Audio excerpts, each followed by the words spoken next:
My name is Saba Ahmed. I'm a law student at American University. I am here to ask you a simple question. I know that we portray Islam and all Muslims as that, but there's 1.8 billion Muslim followers of Islam. We have 8 million plus Muslim Americans in this country, and I don't see them represented here. But my question is, how can we fight an ideological war with weapons? How can we ever end this war? The jihadist ideology that you talk about, it's an ideology. How can you ever win this thing if you don't address it ideologically? Great question. I am so glad you're here, and I am so glad you brought that up because it gives us an opportunity to answer. What I find so amazing is since the beginning of this panel, which we are here about Benghazi attack against our people, not one person mentioned Muslims. We are here against Islam, or we're launching war against Muslims. We are here to discuss how 4 Americans died and what our government is doing. We were not here to bash Muslims. You were the one who brought up the issue about most Muslims, not us. And since you brought it up, allow me to elaborate with my answer. There are 1.2 billion Muslims in the world today. Of course, not all of them are radicals. The majority of them are peaceful people.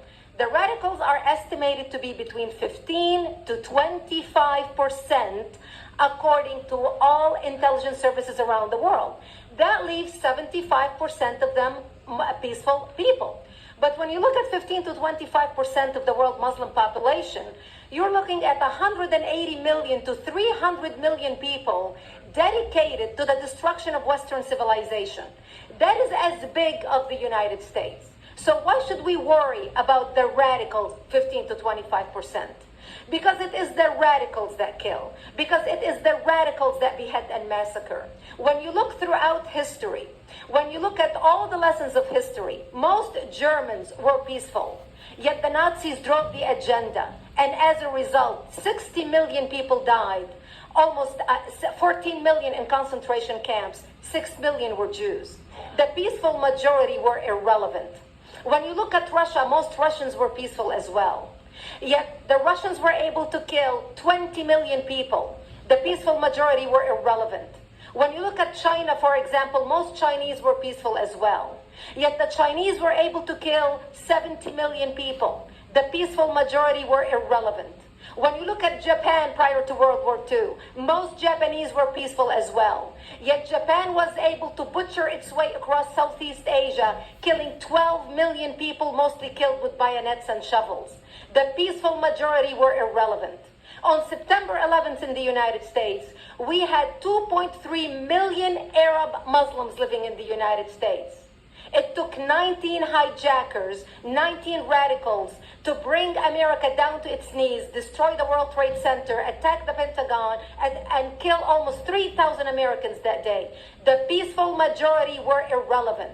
So for all our powers of reasons and us talking about moderate and peaceful Muslims, I'm glad you're here. But where are the others speaking out? And since you are the only Muslim representative,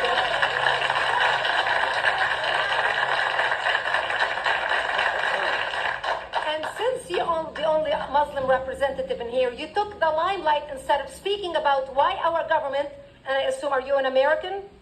You're an American citizen. So as an American citizen, you sat in this room, and instead of standing up and saying a question or asking something about our 4 Americans that died and what our government is doing to correct the problem, you stood there to make a point about peaceful, moderate Muslims.